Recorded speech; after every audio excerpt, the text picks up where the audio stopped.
Astaghfirullah. Yang harus dipahami di bulan Muharram itu. Apa itu? Disebutkan dalam surah At-Taubah di ayat yang ke-36. Allah Subhanahu wa taala berfirman, "Inna iddatasy syuhuri indallahi 12 syahran fi kitabillah yauma khalaqas samawati wal ardh minha arba'atun hurum dzalika ad-dinul qayyim fala tadlimu fihinna anfusakum." Allah Subhanahu wa taala berfirman, sesungguhnya bilangan bulan di sisi Allah Subhanahu wa taala ketika Allah menciptakan langit dan bumi berjumlah 12 bulan. Dan itu ketetapan Allah Subhanahu wa taala. Dari 12 bulan itu ada 4 bulan yang disebut dengan Ashhurul Hurum, bulan-bulan mulia.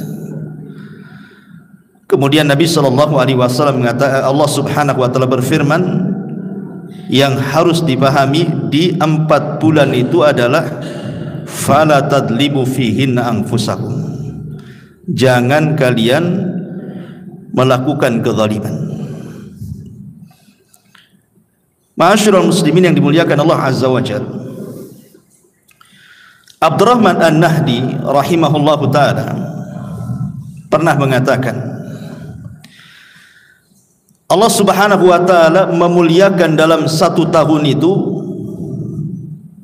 10 hari pada beberapa bulan. Pertama 10 hari dari akhir Ramadan. Kemudian yang kedua 10 hari dari awal bulan Dzulhijjah. Kemudian yang ketiga 10 hari dari awal bulan Muharram. Allah sangat memuliakan 10 hari dari 3 bulan dalam setahun itu. Lah salah satunya adalah bulan Muharram. Ma'asyiral muslimin yang dimuliakan Allah Azza wa Jalla,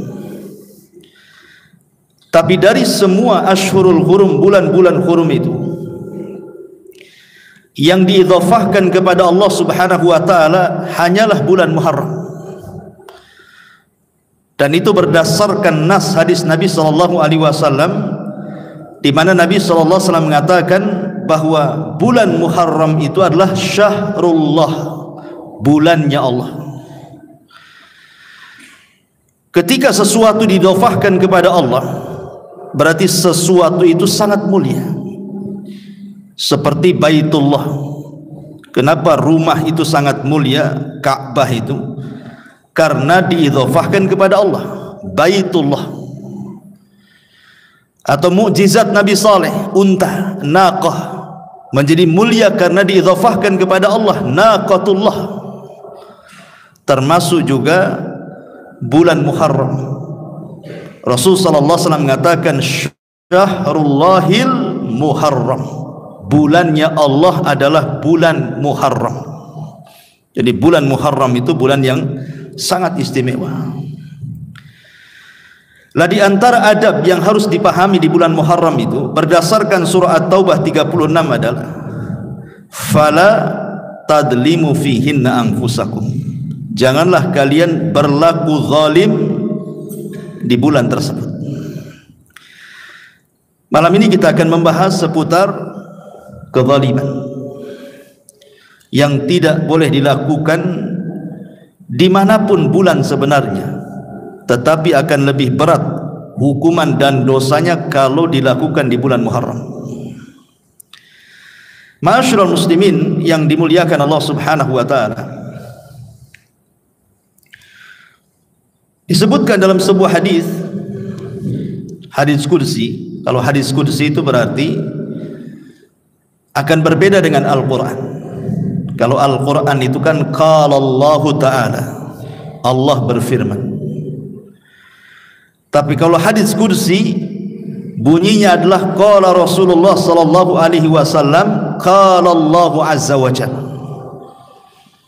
Bersabda Nabi sallallahu alaihi wasallam, berfirman Allah Subhanahu wa taala. Kalau hadis biasa ya qala Nabiyyu sallallahu alaihi wasallam.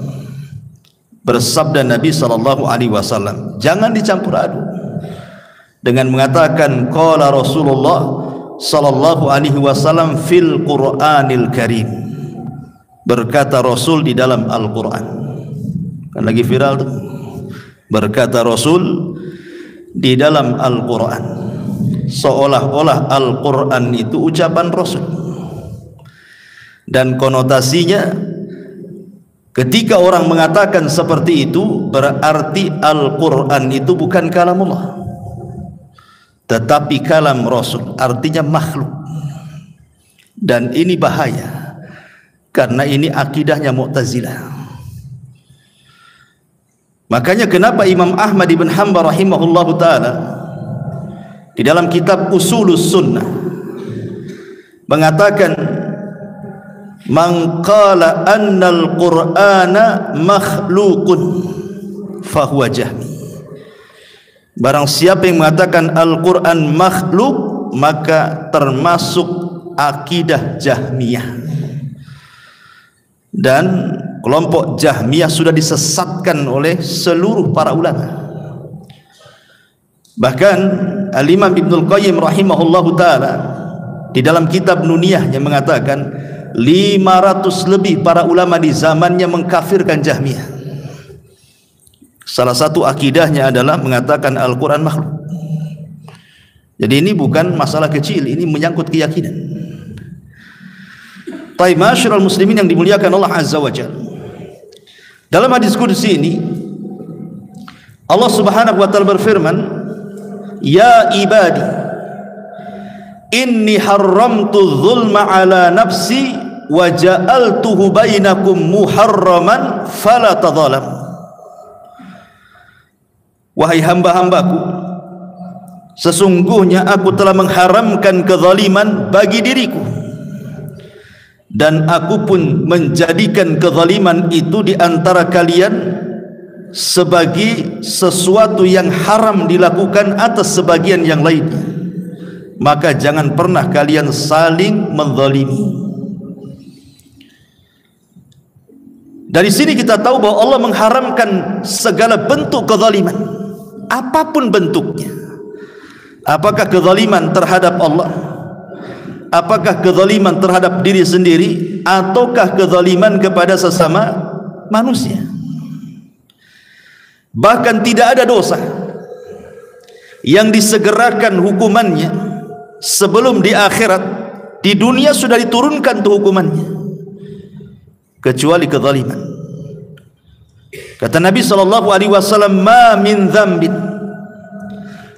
ajdara an yu'ajjilallahu bi sahibihi al-uqubata fid dunya qabla al-akhirah mithlul bagyi wa qati'atir rahim.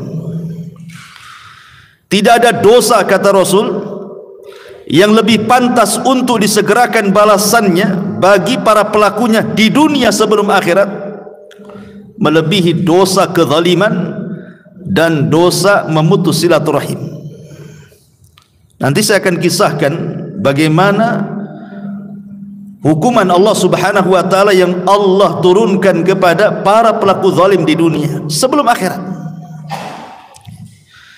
Ma'asyiral muslimin yang dimuliakan Allah Azza wa Jalla. Dan kezaliman ini umum.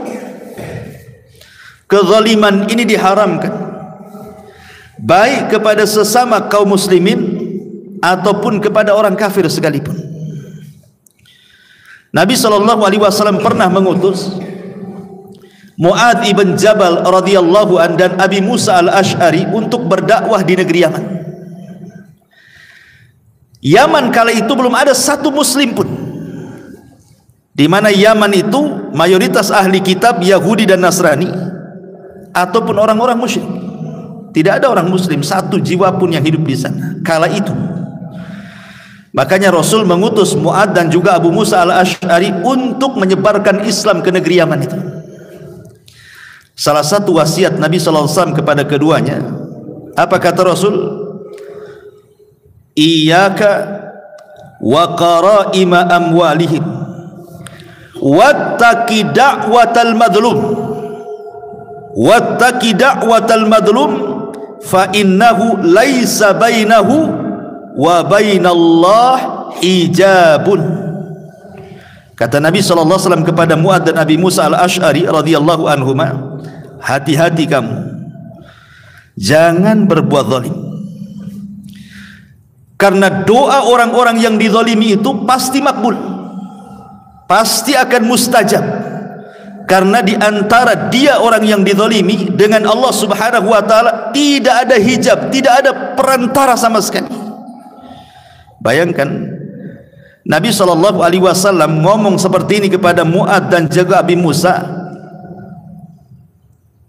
secara umum, karena di Yaman tidak ada orang muslim. Artinya sekalipun kita melakukan kezaliman kepada orang kafir, kemudian orang kafir ini menengadahkan tangannya ke langit, kemudian dia meminta hukuman kepada kita, pasti Allah akan mengijabah doa orang kafir itu.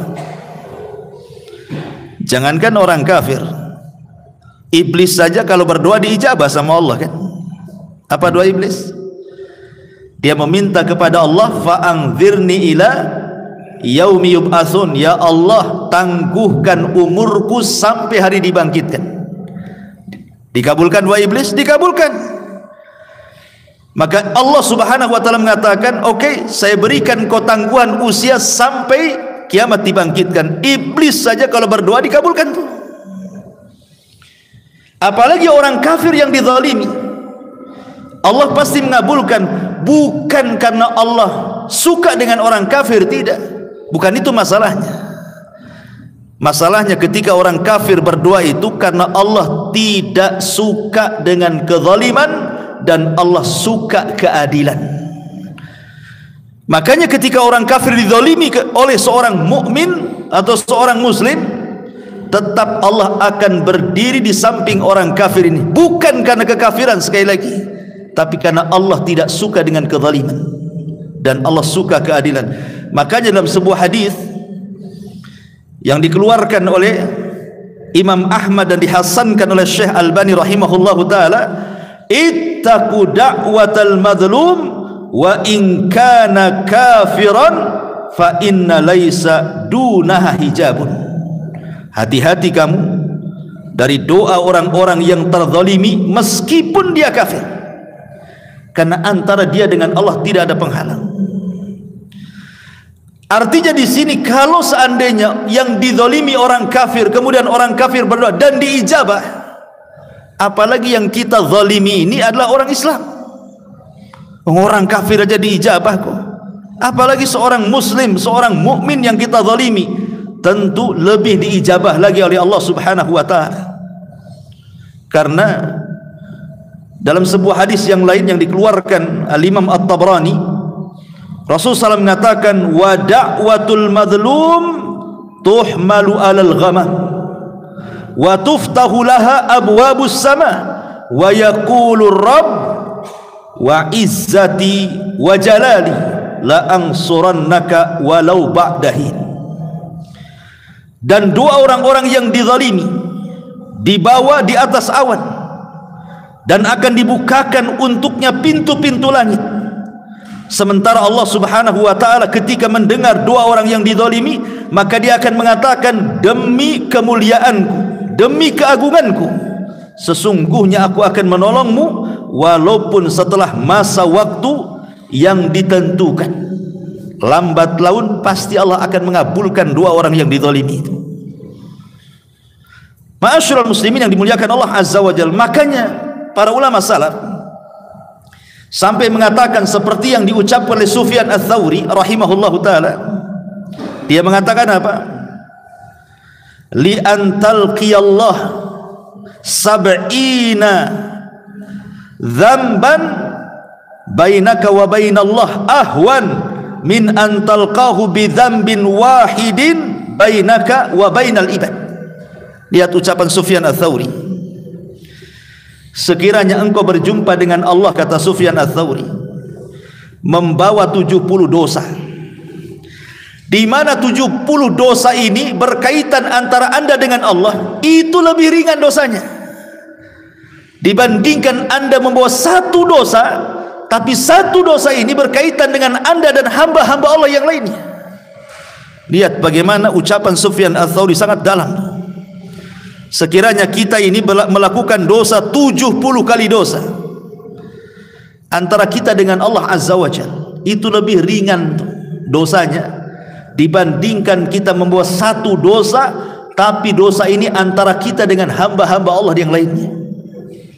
Bahkan dikatakan Imam Syafi'i rahimahullahu ta'ala, bi'sazad ila yaumil ma'ad zulmul ibad. Apa kata Imam Syafi'i? Seburuk-buruknya bekal untuk hari setelah kematian adalah kezaliman seorang hamba kepada hamba yang lainnya. Kenapa demikian, ikhwan? Kok dahsyat sekali gitu ya? Karena zalim itu bertentangan dengan keadilan. Makanya sampai-sampai Allah Subhanahu wa taala sendiri mengatakan dalam Al-Qur'an kan, wala yajrimannakum syana'ana qaumin ala alla ta'dilu i'dilu huwa aqrabu litaqwa. Janganlah kebencian engkau kepada sebuah kaum menjadikan engkau tidak berbuat adil, maka berbuatlah adil, karena itu lebih dekat kepada ketakwaan kalian. Jadi Allah Subhanahu wa taala itu sangat mencintai keadilan dan sangat membenci kezaliman. Ma'asyiral muslimin yang dimuliakan Allah Subhanahu wa taala, kita tahu bahwa zalim itu terbagi menjadi 3. Yang pertama, zalim terhadap diri sendiri, dan ini disebutkan di dalam sebuah ayat Al-Quran, surah Ar-Rum ayat 41. Zaharal fasadu fil barri wal bahri bima kasabat aydin nas liyudhiqahum ba'dalladzi amilu la'allahum yarji'un. Kerusakan yang terjadi di daratan dan di lautan itu karena ulah tangan-tangan manusia, karena dosa-dosa manusia, supaya mereka merasakan sebagian apa yang mereka pernah lakukan dari dosa-dosa mereka, sehingga terjadi kerusakan agar mereka kembali kepada Allah Subhanahu wa taala. Ini yang pertama, dosa kepada diri sendiri. Seperti umpamanya seseorang sengaja dia tidur malam, jam 1, jam 2 tidur gitu ya. Kemudian lewatlah sholat pada dia, karena mungkin dia selalu bergadang gitu ya tengah malam, akhirnya timbullah banyak penyakit sama dia, timbul macam-macam penyakit. Hakikatnya dia sedang menzalimi diri sendiri tuh, karena timbulnya penyakit pada badan dia itu karena ulah dia sendiri. Coba kalau dia mau tidur cepat pada Isya gitu ya, tentu dia akan mendapatkan kesehatan. Atau mungkin seseorang mengkonsumsi alkohol, minuman keras, akhirnya kemudian banyak penyakit macam-macam. Lah itu zalim kepada diri sendiri. Ini yang pertama. Kemudian yang kedua, zalim kepada Allah Subhanahu wa taala, dan yang paling parah adalah kesyirikan kepada Allah Azza wa Jalla. Dan di bulan Muharram ini, subhanallah, banyak kesyirikan-kesyirikan yang dilakukan oleh manusia. Karena dulu, tidak tahu sekarang ya, dulu saya pernah mendengar bulan Muharram ini disebut bulan keramat, bulan pembawa sial. Makanya orang-orang tua dulu, saya masih ingat gitu ya, di kampung-kampung itu biasanya mereka memandikan keris. Jadi keris-keris yang bekas kerajaan-kerajaan atau bekas perang-perang di masa Belanda gitu ya, itu kemudian direndam tuh beberapa hari dengan bunga-bunga, berbagai macam bunga. Dan kalau ditanya apa gunanya, itu membuang sial. Jadi bulan Muharram itu mereka mengistilahkan dengan bulan sial, Makanya banyak orang yang bangun rumah tidak mau di bulan Muharram, takut roboh rumahnya. Orang yang mau berbisnis nih nggak mau dia mengeluarkan modal di bulan Muharram, takut bangkrut. Orang yang mau nikah nih di bulan Muharram itu nggak jadi, takut habis nikah kabur pula perempuannya. Semacam kan itu, ya. Sehingga kemudian bulan Muharram ini disebut bulan sial. Bahkan di Jawa itu masih ada orang-orang yang mengeramatkan binatang, ya, sapi bule, ya. Siapa namanya itu? Pak Selamat tuh, siapa nama sapinya itu, ya. Nah, itu dikeramatkan tuh. Naudzubillah, saya lihat YouTube itu sampai, maaf, kotorannya itu dibawa balik. Untuk apa? Ngepel rumah, ya. Kalau pakai Baiklin tuh kan nampak bersih. Kotoran Pak Selamat ini gimana ceritanya, ya. Supaya menghilangkan sial dalam rumah, coba kan. Jadi intinya bahwa mereka menganggap bahwa Muharram ini bulan sial. Entah dari mana ceritanya. Ada yang mengait-ngaitkan bahwa kenapa disebut bulan sial itu, bahwa ini adalah salah satu i'tiqadnya orang-orang Syiah. Ketika kemudian mereka menganggap bulan Muharram bulan sial itu karena diambil dari kematian Husain. Jadi Sayyid Husain ini dia meninggal di tanggal 10 Muharram, dipenggal kepalanya, ya. Kemudian jasadnya dibawa kepada Ubaidillah ibn Ziyad, dan kepalanya menurut Syekhul Islam Ibnu Taimiyah dibawa ke Madinah dan dikubur di sana. Sehingga kemudian orang-orang Syiah ini mereka berkabung setiap 10 Muharram, karena itu bulan sial bagi mereka. Mereka yang menjadikan kematian Husain itu, makanya mereka setiap tanggal 10 Muharram memukul-mukul badan, ya. Mereka akan membuat acara, disiapkan pisau, disiapkan golok, disiapkan pedang, disiapkan rantai, entah apa gitu ya, pentungan. Kemudian mereka memukul-mukul badan mereka sampai luka-luka, sampai berdarah-darah, sampai anak bayi diketuk juga kepalanya biar keluar darahnya. Subhanallah, ini apa ini? Tidak ada ajaran Islam seperti ini. Bahkan Islam sangat melarang. Kata Nabi SAW, laisa minna man daraba al-khudud wa syaqqal juyub wa da'a bid'wal jahiliyah. Bukan termasuk kelompok kami, golongan kami, orang yang memukul-mukul pipi, orang-orang yang merobek-robek pakaian atau berteriak-teriak ala jahiliyah ketika tertimpa musibah. Malah dilarang dalam Islam. Aneh. Wallahu alam, kenapa kemudian Muharram ini disebut bulan keramat, padahal bulan Muharram itu bukan bulan keramat, bulan mulia. Satu di antara 4 bulan mulia setelah Dzulqa'dah, Dzulhijjah, kemudian Muharram. Bahkan Muharram itu bulan Allah lagi, ya. Kenapa jadi bulan sapi pula kan itu? Nah, di sini maka ini kesyirikannya. Bahkan ada yang kemudian sebagian mereka melempar kepala kerbau ke tengah lautan, ya, untuk membuang sial. Apa itu istilahnya itu? Kirap itu apa ya? Ya, petik laut ya. Nah, itu juga terjadi juga. Ini kan kesyirikan. Kan sayang ikhwan kepala kerbau. Kepala kerbau kan bisa dibuat sop, dibuat gulai, kan enak tuh kan itu. Kepala kambing aja enak, apalagi kepala sapi kan itu. Artinya kan ini mubazir saja coba. Tapi mereka nggak peduli, kan itu sebuah keyakinan. Lah kalau ini terjadi di bulan Muharram ikhwan, ini kesyirikan. Dan kesyirikan itu kezaliman yang sangat zalim. Berdasarkan firman Allah Subhanahu wa taala, ucapan Luqmanul Hakim kepada putranya, "Ya bunayya, la tusyrik billahi, innasyirka la zulmun adzim." Wahai anakku, jangan kau sekutukan Allah dengan sesuatu, karena penyekutuan engkau kepada sesuatu dengan Allah adalah kezaliman yang sangat besar. Maka hindari kezaliman di bulan Muharram, terutama kezaliman kepada Allah, terutama sezalim-zalimnya kezaliman yang disebut dengan kesyirikan. Kemudian yang terakhir, dan ini yang kita akan bahas, ya, sebagian para ulama maksudnya ayat At-Taubah 36, kalimat fala tadlimu anfusakum, janganlah kalian saling menzalimi diri-diri kalian. Artinya sebagian kalian dengan sebagian yang lainnya saling menzalimi. Ma'asyiral muslimin yang dimuliakan Allah Subhanahu wa taala, kezaliman ini bisa membahayakan siapapun, terutama bisa menggugurkan amalan sunnah. Kezaliman ini bisa membahayakan, karena apa yang sudah kita usahakan dari sholat malam, apa yang sudah kita usahakan dari puasa sunnah di siang hari, atau dari sedekah-sedekah kita, atau dari bacaan-bacaan Quran kita, atau dari zikir dan doa kita, itu bisa terhapuskan kezaliman.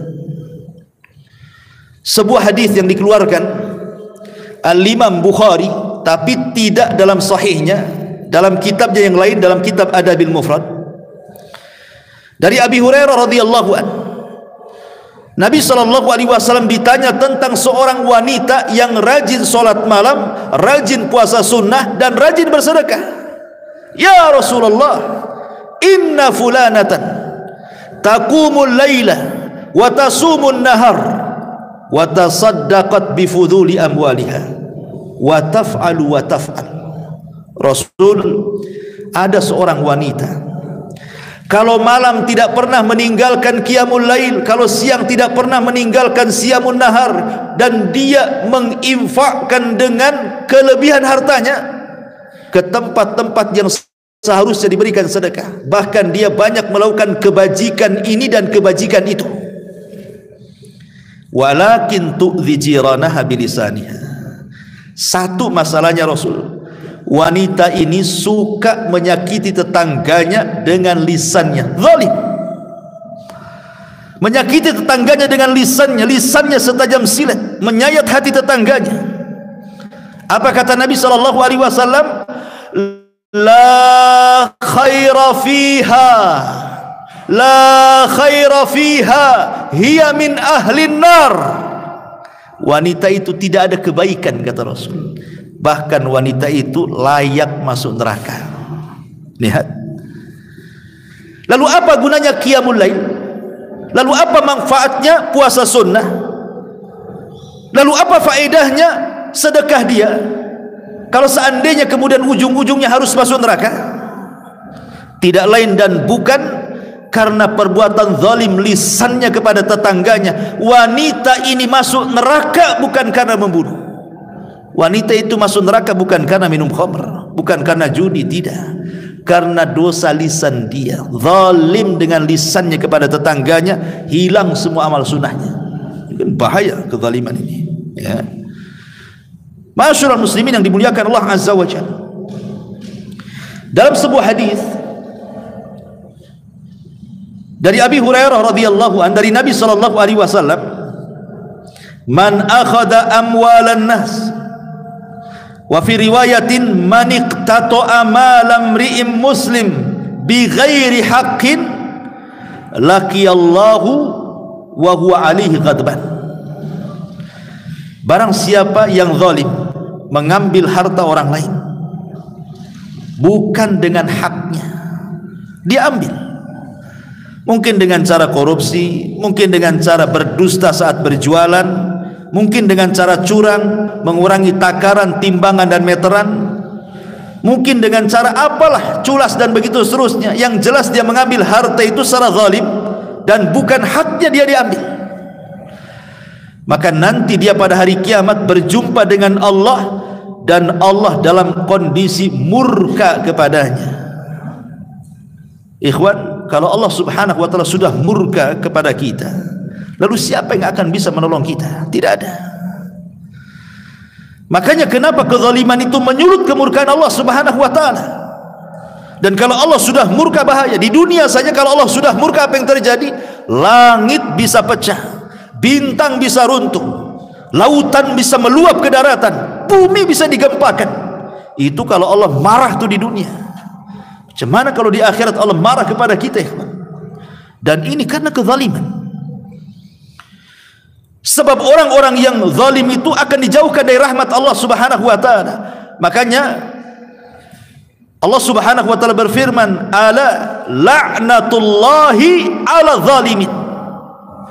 Ingatlah, laknat Allah itu akan diberikan kepada orang-orang zalim. Jadi orang zalim itu akan dijauhkan daripada kasih sayang Allah dan didekatkan dengan azab. Itulah makna rahmat. Jauh daripada rahmat artinya jauh dari kasih sayang, dan didekatkan dengan azab itu disebut laknat. Kalau orang dilaknat berarti dekat dengan azab tuh. Makanya kenapa orang zalim itu sebenarnya dekat dengan azab. Sebelum akhirat saja di dunia sudah mendapatkan azab Allah subhanahu wa ta'ala. Baik, saya akan contohkan beberapa kisah menarik tentang kisah-kisah orang zalim dan orang-orang yang dizalimi. Dahulu di zaman kerajaan Abbasiyah kalau tidak salah, rajanya Harun ar-Rasyid atau Umar bin Abdul Aziz, wallahu alam, antara dua ini, saya lupa kisahnya. Tapi ada kisah seseorang yang dipenjara namanya Khalid ibn Abdullah al-Burmuki dan juga anaknya. Dia dipenjara oleh khalifah karena melakukan kezaliman. Ditangkap kemudian dan dimasukkan ke dalam penjara. Lah ketika dipenjara anaknya ini, kan anaknya ikut dipenjara juga tuh. Ngomonglah sama bapaknya, ya abatah, laqad kunna ba'dal izzi wal mulki sirna fil qaidi wal habzi. Wahai ayahku, setelah kita dulu di atas kemuliaan, manusia memuliakan kita, di atas kekuasaan manusia mengagungkan kita, sekarang kita dirantai kemudian dipenjara. Apa salah kita, katanya? Apa salah kita? Maka ayahnya mengatakan kepada anaknya, ya bunai, da'watun madlum, ya bunai, da'watun madlum, sarat bilailin ghafalna anha wallah lam yaghfal anha. Wahai anak, jangan-jangan ini akibat doa orang-orang yang kita zalimi, yang melesat di malam hari ke langit, yang kita lalai dari doa-doa itu, tapi Allah tidak pernah lalai. Karena biasanya orang-orang yang dizalimi itu hidupnya nggak pernah tidur, ikhwan. Orang-orang yang disakiti oleh kita itu, mereka susah tidur. Dan antum bisa rasakan kalau antum difitnah, diuji gitu ya dengan fitnah manusia, dituduh macam-macam, nggak bisa tidur kita rasanya. Kepikiran kan itu. Susah tidur orang-orang yang zalim itu. Tapi orang-orang yang menzalimi kita, nyenyak dia tidur karena dia merasa puas. Sudah berhasil menzalimi kita, menyakiti kita kan. Sementara orang-orang yang dizalimi, yang tidak pernah bisa tidur malam, tidak sadar dia mengangkat tangannya ke langit, doanya melesat ke langit. Sementara orang-orang yang zalim sedang tidur nyenyak, dia lalai dari doa kita, dan Allah tidak pernah lalai. Sebagaimana kita tidak bisa tidur, Allah tidak akan pernah tidur. Makanya kenapa doa-doa orang yang dizalimi itu mustajab, karena dia melesat di malam hari. Ma'asyiral muslimin yang dimuliakan Allah Azza wa Jalla, saya contohkan kisah Sa'id ibn Zaid. Sa'id ibn Zaid ini yang menikah dengan siapa? Adiknya Umar ibn Khattab, Fatimah. Jadi Umar itu punya adik perempuan namanya Fatimah, menikah dengan Sa'id ibn Zaid. Dan Sa'id ibn Zaid ini satu di antara 10 sahabat yang dijanjikan masuk surga, atau disebut dengan al-asyaratul mubasysyiruna bil jannah. 10 sahabat yang dijanjikan masuk surga dalam satu redaksi hadis. Abu Bakar, Umar, Utsman, Ali, Tolha, Abdurrahman bin Auf, Abu Ubaidah, termasuk salah satunya Sa'id ibn Zaid. Bagaimana kisah Sa'id ibn Zaid ini? Sa'id ibn Zaid ini dituduh oleh seorang wanita bahwa dia sudah mengambil tanahnya dan mengambil pohon kurma yang ada di tanahnya dan mengambil sumur yang ada di tanahnya. Jadi Sa'id ibn Zaid ini punya tanah, di situ banyak kebun, banyak kurma yang hidup dan juga ada sumurnya. Tiba-tiba datang seorang wanita, itu tanah saya loh, itu kurma-kurma saya, itu sumur-sumur saya, katanya. Ngeyel perempuan ini. Akhirnya sampailah perkara ini kepada Marwan ibnu Hakam, yang ketika itu menjadi gubernur. datang kepada Marwan ibn Hakam.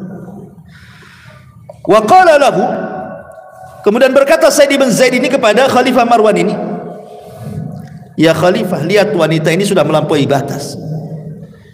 Dia mengaku tanah saya tanah dia, pohon kurma saya pohon kurma dia, sumur saya sumur dia katanya. Maka tiba-tiba kemudian Marwan ibn Hakam mengatakan kepada wanita itu, betul itu tanah, betul itu pokok kurmamu, betul itu sumurmu. Bersumpah-sumpahlah wanita ini, sampai akhirnya kemudian Sa'id ibn Zaid ini menangis ikhwan, karena dituduh, ya. Kemudian dia mengatakan di hadapan Khalifah Marwan, wahai Khalifah Marwan, saya ini sahabat Nabi, dan saya orang yang paling takut dengan Allah Subhanahu wa ta'ala. Mana mungkin saya mengambil kebun orang, pohon kurma orang, sumur orang, ini semua milik saya. Saya paling takut dengan Allah. Sambil menangis dia ngomong seperti itu di hadapan Khalifah Marwan ibn Hakam, tapi wanita itu tetap bersumpah-sumpah bahwa itu tanah dia, pohon kurma dia, sumur dia. Maka Sa'id ibn Zaid ini akhirnya mengatakan, ya Khalifah, tidakkah kau mendengar hadis Nabi SAW, maniktato as-sibran min ardin tawwakallahu sab'a aradin yaumal qiyamah. Barang siapa yang mengambil sejengkal saja tanah, sejengkal, tidak usah semeter, apalagi sekapling, apalagi sehektar kan gitu ya, sejengkal saja.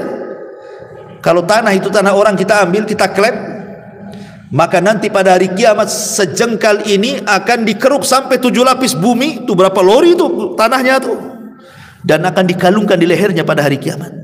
Kau dengar hadis ini wahai Marwan ibn Hakam? Mana mungkin saya mengambil tanah seluas ini, satu jengkal saja saya takut katanya. Tetapi kata Sa'id ibn Zaid, dia mengatakan, baik, ambil tanah itu, serahkan pada wanita itu. Ambil pokok-pokok kurma, serahkan kepada wanita itu. Ambil sumur-sumurnya sekalian, serahkan pada wanita itu. Kemudian dia mengatakan, Allahumma in kanat kadhibatan, ya Allah, jika pengklaiman wanita itu dusta, dia hanya mengklaim tanah-tanah dia padahal itu bukan tanahnya. Allahumma a'mi basaraha waqtulha fi mazra'atiha, ya Allah panjangkan umurnya, butakan matanya, wafatkan di kebunnya. Kasih doa 3 ya.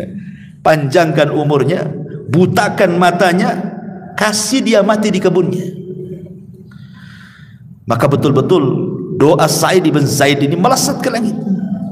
Fatala umruha wa amiya basaruha thumma saqatat fi bi'ri fi mazra'atiha fahalakat fiha.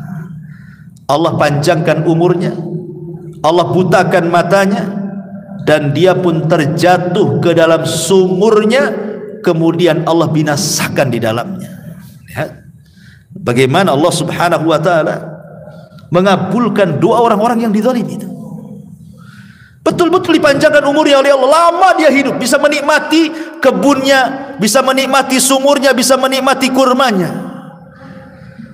Subhanallah. Tetapi karena dia bukan tanahnya, mengambil tanah orang, yang punya tanah mendoakan dia dengan kecelakaan, mudah-mudahan Allah panjangkan umurnya, Allah butakan matanya, Allah wafatkan di kebunnya. Akhirnya Allah kabulkan, panjanglah usia nenek ini, butalah mata nenek ini, masuk pula ke sumurnya, dibinasakan Allah di dalamnya. Na'udzubillah. Ma'asyiral muslimin yang dimuliakan Allah Subhanahu wa ta'ala, bahkan kita tahu bahwa kematian Utsman ibn Affan radhiyallahu an itu sangat mengerikan kan, kematian di Utsman ini. Karena bagaimanapun Utsman ini dibunuh dengan cara zalim, dengan cara zalim sekali. Bagaimana tidak zalim? Dia sedang membaca Al-Quran, sedang berpuasa, hanya berdua dengan istri di istananya, dikepung dengan 5.000 pasukan Sabaiyah. Salah apa Utsman ini? Kesalahan yang dicari-cari. karena ulah Abdullah ibn Sabah, seorang Yahudi yang hendak memberontak. Akhirnya terjadi pembunuhan Utsman ibn Affan dengan cara sadis. Khalifah yang dibunuh dengan cara sadis itu Utsman bin Affan, karena dikeroyok orang banyak. Ada yang nusuk, ada yang mentung, ada, pokoknya sampai betul-betul meninggal. Kematiannya tragis sekali. Ketika kematian Utsman ini terdengar oleh seorang sahabat yang oleh Nabi SAW didoakan bahwa setiap doanya mustajab. Siapa? Sa'ad bin Abi Waqqas. Sa'ad bin Abi Waqqas ini dikenal bahwa dia satu-satunya sahabat yang kalau berdoa itu mustajab, karena dia meminta kepada Rasul untuk didoakan supaya doanya senantiasa mustajab. Dia dengar tuh kematian Utsman dengan cara sadis itu. Akhirnya kemudian Sa'ad bin Abi Waqqas berdoa kepada Allah Subhanahu wa taala, doa kecelakaan kepada siapapun yang terlibat dalam pembunuhan itu, agar mereka mati dibunuh semuanya. Maka disebutkan oleh para ulama sejarah, ya, wa kana qatlu aktsarihim bi amri Talha wa Zubair an radhiyallahu anhuma ba'da ma'arik bil Basrati faqatalu kulla man syaraka min ahli al Basrati wa kanu nahwa 600 rajulin wa lam yanju minha illa Hurqus ibn Zuhair as-Sa'di. Kata ulama sejarah, kebanyakan orang yang terlibat dalam pembunuhan Utsman itu semua mati, dibunuh setelah terjadi peperangan di Basrah, yang ketika itu Talha dan Zubair memimpin peperangan itu,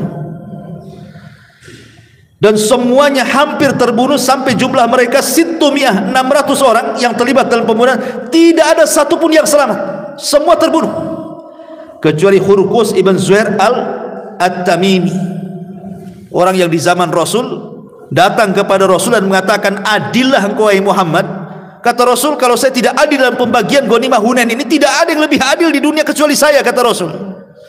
Yang datang ngomong itu namanya Hurqus ibn Sa'id itu At-Tamimi, ya, Hurqus ibn Zuhair At-Tamimi lah, dia itu yang selamat dari peperangan. Tapi setelah kemudian beberapa waktu dia pun terbunuh.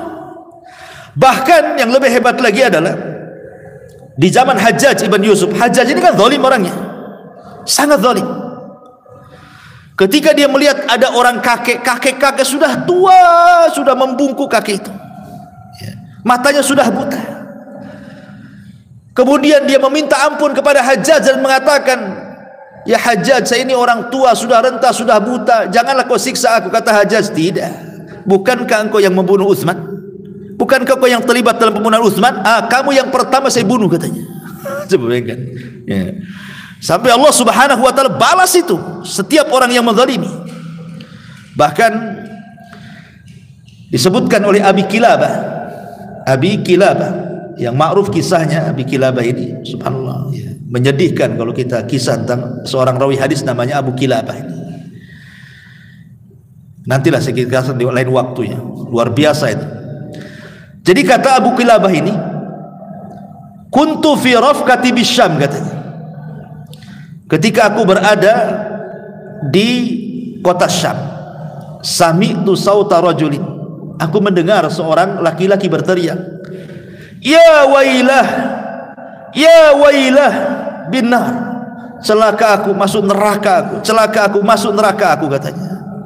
Jadi ada seorang laki-laki di sana bercerita seperti itu, ya wailahun nar, celaka aku, pasti aku masuk neraka, celaka aku, pasti aku masuk neraka, kata. Berulang-ulang dia ngomong begitu. Kemudian ketika, kata Abu Kilabah, ketika aku mencari-cari suara itu, siapa yang ngomong begitu? Wa idza rajulun maqtu'ul yadaini wa rijlaini, ketika aku melihat rupanya ada orang putus dua tangannya, putus dua kakinya. Tangannya dua-duanya putus, kakinya dua-duanya putus, lisannya ngomong ya wailahun nar, celaka aku, masuk neraka aku, katanya. Bahkan yang lebih parah, a'mal ainaini, bukan hanya itu, buta kedua matanya. Coba bayangkan, dua tangannya putus, dua kakinya putus, matanya pula buta. Kemudian munakiban liwajhi, sambil kemudian wajahnya ditundukkan sambil berteriak, ya wailahun nar, ya wahilahun nar. Tiba-tiba kemudian ditanyalah, ada apa dengan dia? Karena kondisinya kan mengenaskan, ya kan, tidak punya kaki, tidak punya tangan, buta lagi, sambil menundukkan kepala, sambil berteriak-teriak. Jadi tanyalah orang ini, ada apa dengan kamu wahai fulan? Ada apa dengan kamu? Maka orang ini mengatakan, inni qad kuntu mimman dakhala ala Utsman ad-dara. Aku termasuk orang yang saat Utsman dibunuh, aku masuk ke rumahnya. Ya, aku masuk ke rumahnya. Memang aku tidak terlibat dalam pembunuhan itu, tapi aku ada di situ katanya. Aku masuk ke dalam rumah itu. Falamma danautu minhu, ketika aku sudah mendekat kepada Utsman ibn Affan, sarahat zaujatuhu, tiba-tiba istri Utsman ini berteriak. Apa yang terjadi? Falatamtuha, ku tempeleng dia. Jadi dosanya apa? Menempeleng istrinya Utsman. Dia tidak terlibat dalam pembunuhan Utsman, dia hanya ikut masuk ke dalam rumah. Kemudian istrinya Utsman berteriak, langsung ditempeleng pipinya, menangis istrinya. Itulah salahnya dia. Akhirnya kemudian dia mengatakan, itulah dosaku, aku sudah berbuat zalim menempeleng istrinya Utsman ibn Affan radhiyallahu anhu khalifah. Kemudian dikatakan, malaka kata Allahu yadaika wa rijlaika wa ama ainaika wa adkhalaka an-nar. Lalu ada apa dengan kamu? Kenapa kedua tanganmu putus, kedua kakimu putus, kedua matamu buta, dan kau berteriak-teriak kau akan masuk neraka? Maka dia mengatakan, asabatni da'wah Sa'd bin Abi Waqqas. Aku tertimpa dengan doanya Sa'ad bin Abi Waqqas, katanya. Aku tertimpa dengan doanya Sa'ad ibn Abi Waqqas. Ketika aku kemudian dari peristiwa itu, aku pun kharajtu hariban, aku pun pergi, ya kan? Fa asabatni ma tara. Sekarang kau lihat apa yang terjadi dengan aku. Walam yabqa min du'aihi illa an-nar. Di dunia Allah sudah kabulkan, kedua mataku buta, kedua kakiku putus, kedua tanganku juga putus.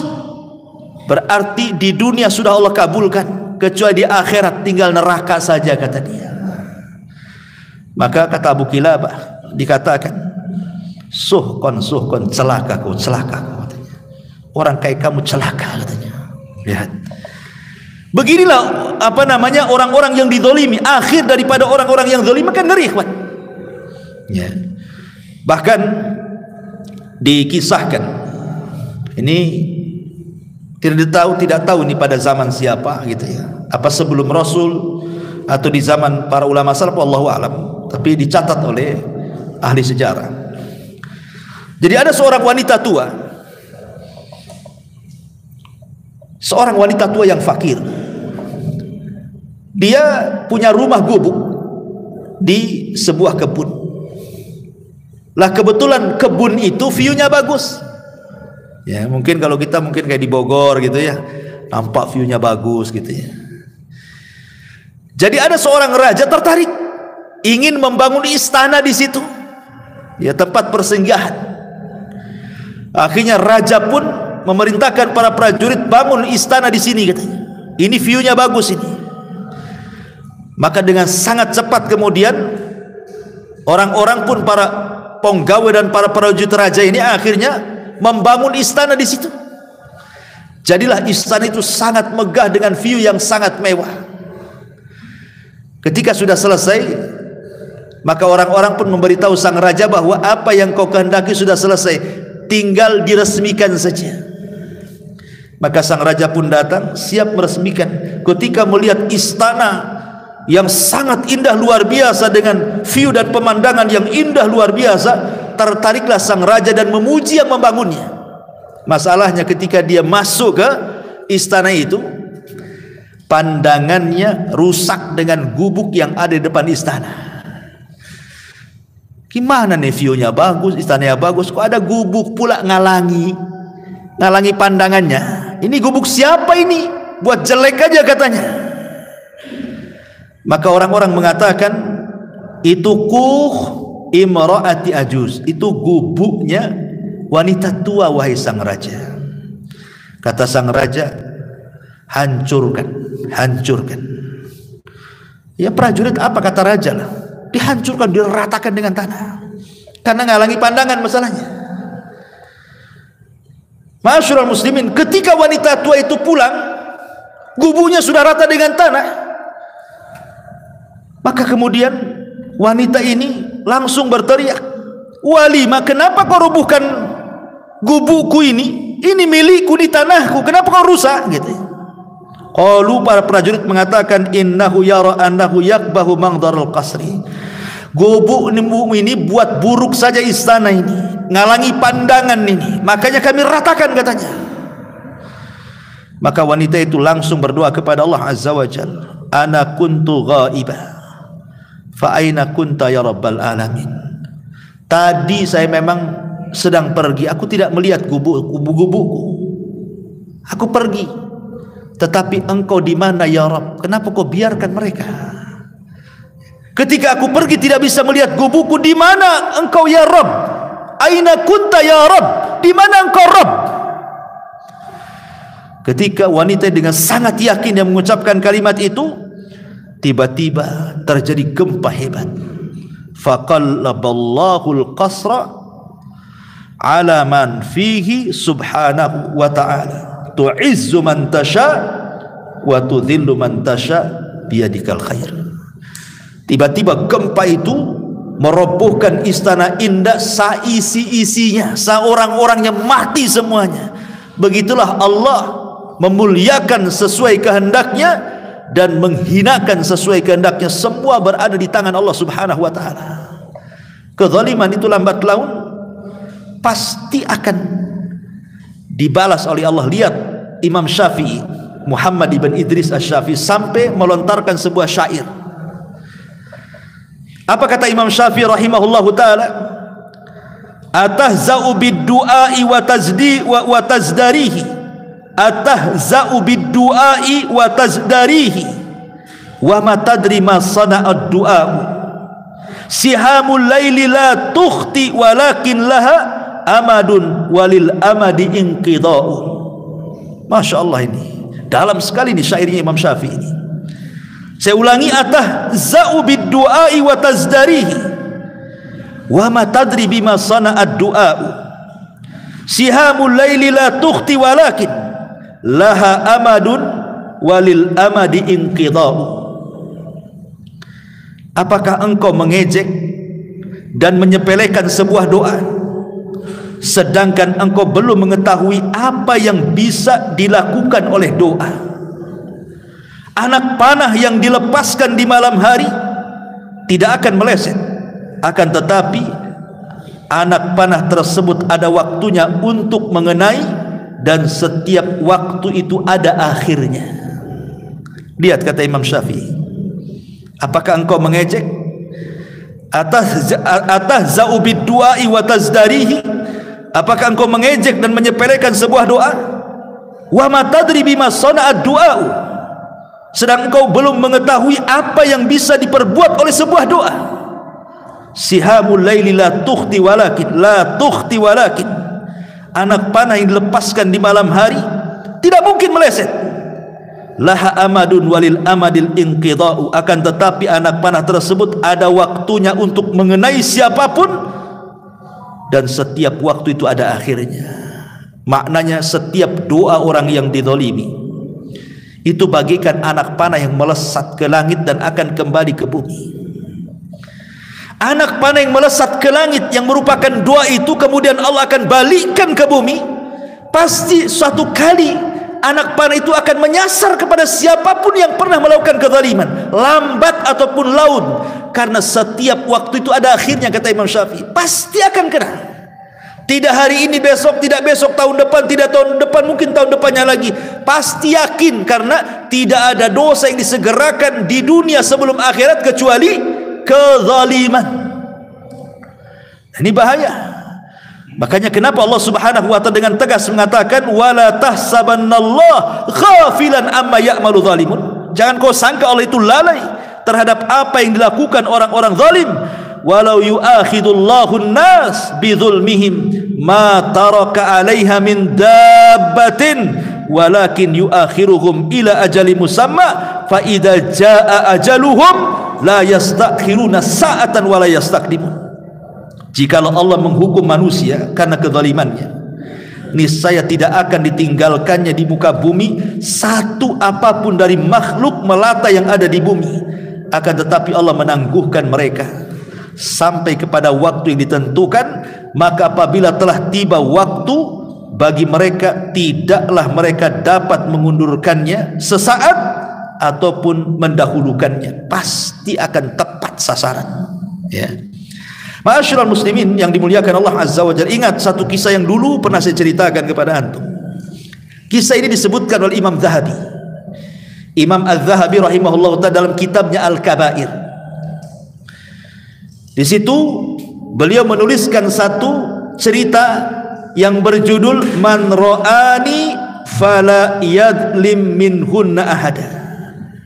Siapapun yang melihatku, jangan pernah melakukan kezaliman pada siapapun.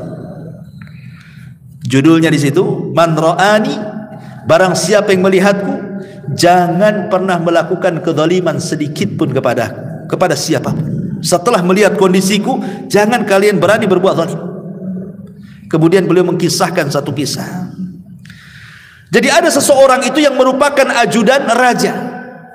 Sombong orangnya karena merasa dekat dengan penguasa. Dan dia jahat. Jadi satu hari kemudian dia jalan-jalan di pantai, dilihatnya ada nelayan.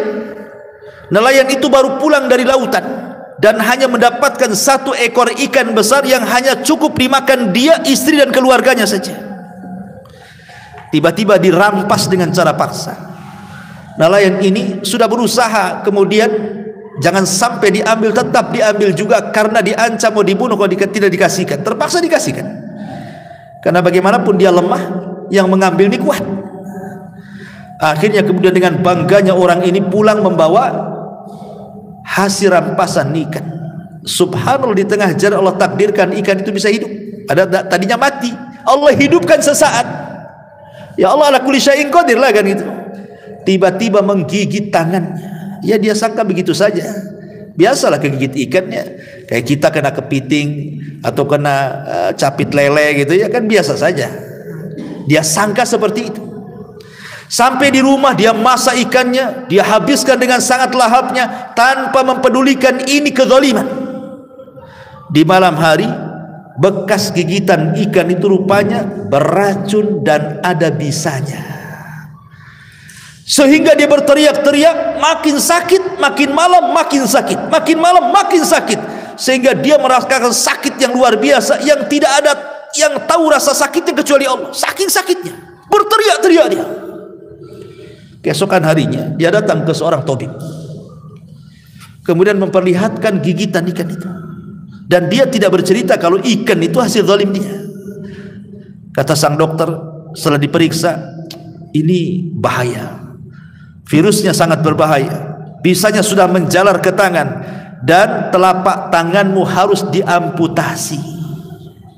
Bayangkan, kemarin dia mengambil ikan, hari ini harus diputus tangannya.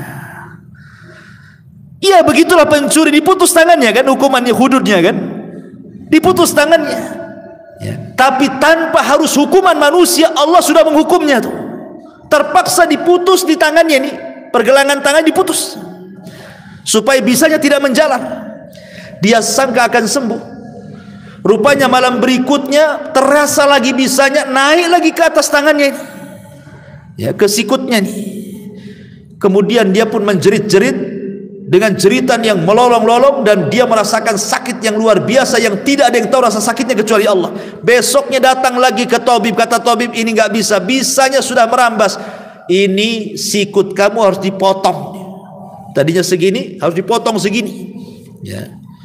Akhirnya dipotong. Habis dipotong, dikiranya mau sembuh tuh. Rupanya tidak sembuh juga, bisanya naik lagi ke langit, ke atas tangan nih, sampai ke bahu. Dia pun datang ke dokter. Dokter ini heran, kenapa? Dia biasa menangani seperti ini, tapi tidak seperti itu. Kok nggak sembuh-sembuh? Jadi sang dokter yang saleh ini mulai bertanya, sebenarnya apa penyebab tanganmu ini terkena virus? Terkena bisa ini apa penyebabnya? Barulah dia cerita, ya, bahwa dia merampas ikannya nelayan, bla bla bla bla, sampai akhirnya disengat ikan itu. Kata sang dokter ini, Allahu Akbar, kata dia, Allahu Akbar. Coba ketika kau datang kepadaku pertama kali, sebelum aku potong lo tanganmu tuh, kau datang kepada orang yang punya ikan itu, kau kembalikan ikannya, atau minimalnya kau kembalikan haknya, minta maaf dia. Saya yakin aku tidak mungkin memotong tanganmu, katanya. Sebelum ku potong bahumu, katanya, tangan sampai bahumu tuh, sekarang kau cari nelayan itu, minta maafnya, minta redonya. Aku jamin mudah-mudahan tidak dipotong lagi tanganmu, katanya. Berangkat dia nyari nelayan itu. Setelah kemudian ketemu, kemudian dia mengatakan kepada sang nelayan itu, masih ingat aku wahai Tuan? Kata nelayan, tidak ingat. Tidak ingat, siapa kamu? Ya. Kemudian dicerita, akulah yang mengambil ikan, lihat kondisiku sekarang sangat mengenaskan, maafkan aku wahai Tuan. Karena kasihan lihat kondisinya, akhirnya sang nelayan itu mengatakan, samahtuka ya fulan, aku sudah maafkan kamu wahai fulan, sudah maafkan. Subhanallah, ketika dia mengatakan saya sudah maafkan, rasa sakitnya langsung hilang. Kuasa Allah, ya. Tapi sebelum pergi, orang ini bertanya kepada sang nelayan ini, maaf Pak, maaf Tuan, waktu aku ambil ikanmu, aku melihat mulutmu kok bergerak-gerak, ya. Kau ngomong apa? Saat aku ambil ikanmu itu, lisanmu bergerak-gerak. Kau berdoa apa tentang aku, katanya. Maka kemudian dia mengatakan, aku tidak berdoa apapun, kecuali aku hanya mengatakan dan meratap kepada Rabbku, arini kuwataka ya Rabb, arini kuwataka ya Rabb. Tunjukkan kekuatanmu wahai Rabb, tunjukkan kekuatanmu wahai Rabb. Aku ini lemah sementara dia kuat. Hanya itu saja. Kata orang ini, subhanallah, jangan-jangan lantaran doamu itu aku seperti ini. Kemudian sekali lagi dia minta maaf, kemudian pergi. Setiap ketemu orang di jalan, dia mengatakan, man ra'ani fala yadlim minhu ahada. Siapapun yang melihat kondisiku, jangan pernah melakukan kezaliman. Kemudian dia berjalan lagi, ketemu orang lagi, ngomong gitu lagi, man ra'ani fala yadlim minhu ahada. Siapapun yang melihatku, jangan pernah menzalimi aku. Masuk dia ke pasar, ramai banyak orang berteriak, man ra'ani fala yadlim minhu ahada. Hei manusia, siapapun yang melihatku, jangan pernah melakukan kezaliman, jangan pernah melakukan kezaliman. Subhanallah, ya. Lihat bagaimana Allah Subhanahu wa taala akan berbuat kepada siapapun yang melakukan kezaliman. Wa saya'lamul ladzina zalamu ayyamun qalabin yanqalibun. Dan orang-orang zalim kelak akan tahu ke tempat mana mereka akan kembali. Itu di dunia, bagaimana di akhirat, ya. Ma'asyiral muslimin yang dimuliakan Allah Azza wa Jalla, tentu banyak kisah-kisahnya, ya. Saya sudah catat ada sekitar 15 kisah, ya. Cuman karena waktu juga ini sudah lewat jam 9. Intinya bahwa di bulan Muharram hindari kezaliman. Itu yang diminta Allah Subhanahu wa taala dalam surah At-Taubah 36. Subhanakallah bihamdika asyhadu an la ilaha illa anta astaghfiruka wa atubu ilaik. Allahu taala alam. Assalamualaikum warahmatullahi wabarakatuh.